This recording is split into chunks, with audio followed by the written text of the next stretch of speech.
ఇక్కడ ఈదూరు గ్రామానికి వచ్చా. ఇదంతా కోడూరు, ఈదూరు, వెంకనపాలెం వరుస పెట్టి ఈ గ్రామాలంతా ఆక్వా రైతులు, రాములూరు చేపల రైతులు.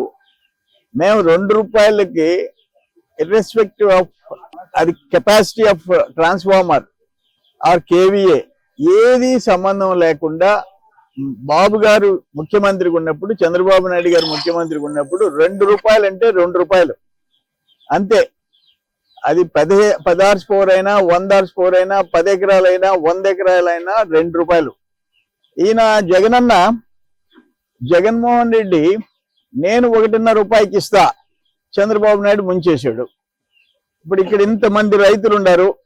భూపేష్ ఉన్నాడు. ఎంత వస్తుంది అడగండి, ఎంత వస్తుందో చెప్పయా, పెద్దగా చెప్ప. 5 రూపాయల చిల్లర. ఎన్ని ఎకరాలు నీకుండే? 5 రూపాయల చిల్లర. ఇప్పుడు ఆయన ఏం చెప్పాడు, ఎంతైనా సరే 1.5 రూపాయలు చేస్తానన్నాడు.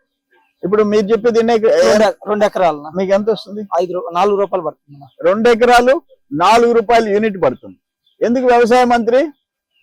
మాకు అర్థం కాల. అంటే 2 ఎకరాల రైతుకి 4 రూపాయలు, 20 ఎకరాల రైతులకి 5 రూపాయల చిల్లర, కొంతమందికి 6 రూపాయల చిల్లర వస్తుంది కొంతమందికి. ఇది అసలు ఎందుకంటాం? ఒక ముఖ్యమంత్రి ఇప్పుడు ఆయన ఏం చెప్తున్నాడు, మా జగనన్న ముఖ్యమంత్రులు చెప్తున్నారు గవర్నమెంట్ డబ్బులతో 99.9% చేశారంట.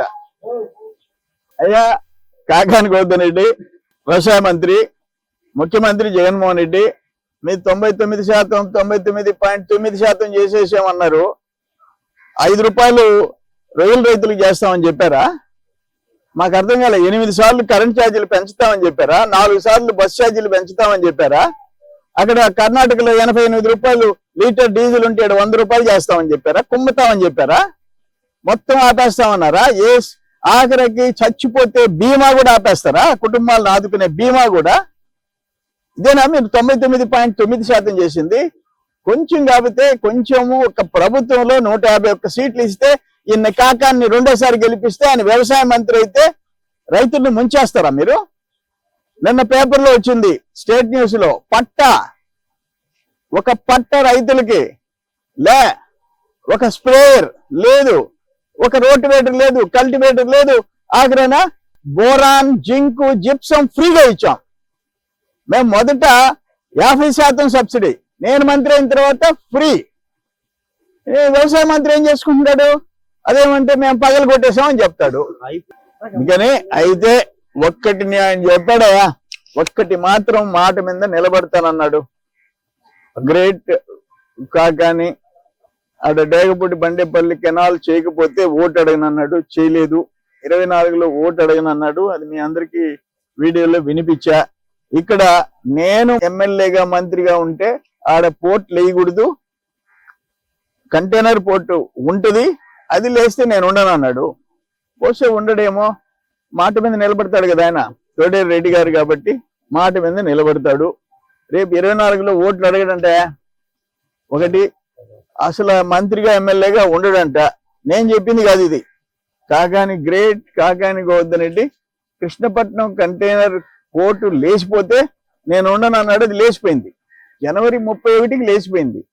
ఖాళీ డబ్బాలు తెప్పించి షో చేశాడు. పచ్చి అబద్ధాలు, జీవిత కాలం అబద్ధాలు చెప్పటం మంచిది కాదు. ఇది రొయ్యల రైతుల్ని చేపల రైతుల్ని ముంచేసావు. రైతుల్ని ఆ ప్యాడీ పండించుకునే రైతుల్ని 7,000 పుట్టికి అమ్మించిన రోజులు నీ టైంలో. 7,000, 8,000. 2020 సెకండ్ క్రాప్ లో 7,000. మొదటి 3 సంవత్సరాలు 150 కేజీలు 200 కేజీలు ఎక్స్ట్రా తీసుకున్నాడు. నువ్వు వ్యవసాయ మంత్రివి, మమ్మల్ని రోజు తిడతావు. నువ్వు తిట్టేదానికి తప్ప ఇంక దేనికి పనికి వస్తావు అంటున్నా నేను. కానీ ఇప్పుడు ఇక్కడ ఏంటంటే ప్రధానమైన సమస్య మన గ్రామాలకి కంటైనర్ పోర్టు లేచిపోయింది. బొగ్గు, బూడిద, ఐరన్ ఓర్ డర్టీ పోర్ట్ వచ్చింది. బల్క్ కార్గో వచ్చింది. తూర్పు గాలి కొట్టినా దక్షిణ గాలి కొట్టినా మన ఈ ప్రాంతం అంతా బూడిదమయం, కాలుష్యమయం అయిపోయింది. దానికి కారణం 1996లో చంద్రబాబు నాయుడు గారు ముఖ్యమంత్రి, నేను ఎమ్మెల్యే. ఈ కృష్ణపట్నం పోర్టు శంకుస్థాపన ఆ నుంచి రాజశేఖర రెడ్డి దగ్గర నుంచి అంచెలంచెలుగా పెరిగింది. ఈయన మంత్రి అయినాడు, మునిగింది. ఆయన టోల్ మాఫియా పెట్టాడు, వాళ్ళు ఎత్తేసేసినారు. ఏదేమైనా ఇప్పటికైనా సర్వేపల్లి ప్రజలు నేను ఒకటే కోరుకుంటున్నా. అయ్యా, నేను గెలిచినా ఓడినా మిమ్మల్ని నమ్ముకున్నా, నేను వదిలిపెట్టి పోలే. ఏ రోజు చిన్న తప్పు చేయలే. ఈదురులందరికీ తెలుసు. నడి బొడ్డున ఉన్న శ్రీనివాస్ మాల్ సినిమా హాల్ అమ్ముకున్నాం. మేము మంత్రిగా అధికారంలో ఉన్నప్పుడు అమ్ముకున్నాం. అక్కడ ఉండే 100 ఎకరాల పొలాలు అమ్ముకున్నాం. మా కుటుంబం అమ్ముకున్నాం. వాళ్ళ మాదిరిగా మట్టి, ఎర్రమట్టి, బూడిద, టోల్ గేట్లు, చెరువులు లేపేయటం, ఇటువంటి పని మా జీవితంలో చేయలే. మా గడప దొక్కి గ్రావెల్ ఎత్తుకున్నాం, నీకు డబ్బు ఇస్తున్నాము అని నేను చేయి జాచి తీసుకోవటం, భూముల కుంభకోణాల్లో ఊళ్ళోళ్ళ పేదోళ్ల భూములు ఎత్తేయటం, ఇటువంటి పనులు మేము చేయలే. అందుకని సర్వేపల్లి ప్రజలు అయ్యా, మేము చేసిన సాక్రిఫైస్ కంటిన్యూస్ గా మీకు సేవలు చేస్తున్నాం, దయచేసి ఆశీర్వదించండి, నన్ను గెలిపించండి, ఒక్కసారి నన్ను గెలిపించండి, నేను కూడా తలెత్తుకొని తిరిగేటట్టు చేయండి. ఇది చావు బతుకుల సమస్య. నేనుగా తప్పు చేయను. సర్వేపల్లి ప్రజలకి మా ఎమ్మెల్యే అని గర్వంగా చెప్పుకునేటట్టు నేను చేశా. ఇప్పుడు దాకా చేస్తా కూడా. ఏమైనా ఉన్న పెండింగ్ ఇష్యూస్ అన్ని సార్ట్ అవుట్ చేసుకుంటాం. ఒక అవకాశం నాకు నిచ్చి గెలిపించమని నేను కోరుకుంటున్నాను మీ ద్వారా.